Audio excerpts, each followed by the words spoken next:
Maliban sa bandila, isa sa mga mahalagang simbolo ng isang bansa ay ang pambansang awit nito. Ngunit para sa mga Pilipino, gaano nga ba kahalaga na kabisaduhin at isapuso ang lupang hinirang? Yan, sa ulat ni Haji Kaaminyo.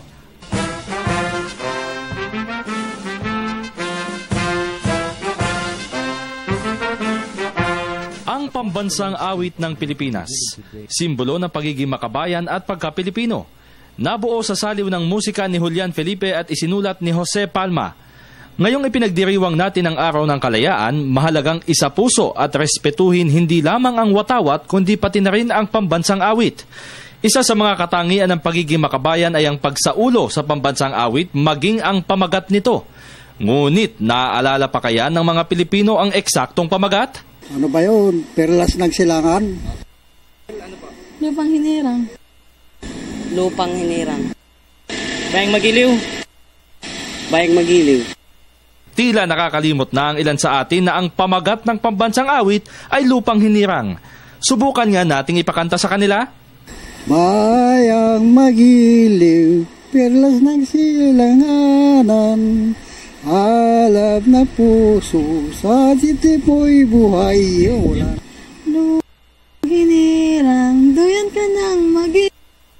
Sa lulupig, di ka pasisiil, sa dagat at bundok, sa simoy at sa langit mong bughaw. Ang bituin at araw niyang kailan pamay di magniningning. Lupa ng araw ng walhatit pagsinta, ang mamatay ng dahil sa'yo.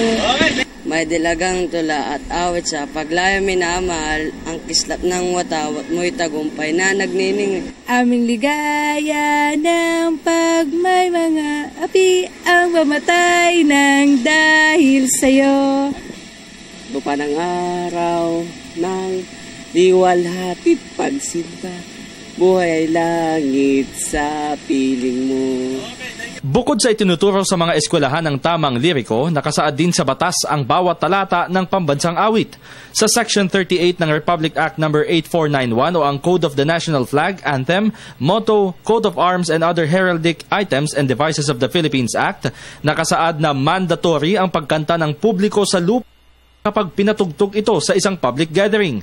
Bilang respeto, kailangan tumayo ang lahat, nakalagay ang kanang kamay sa kaliwang dibdib at nakaharap sa watawat ng Pilipinas.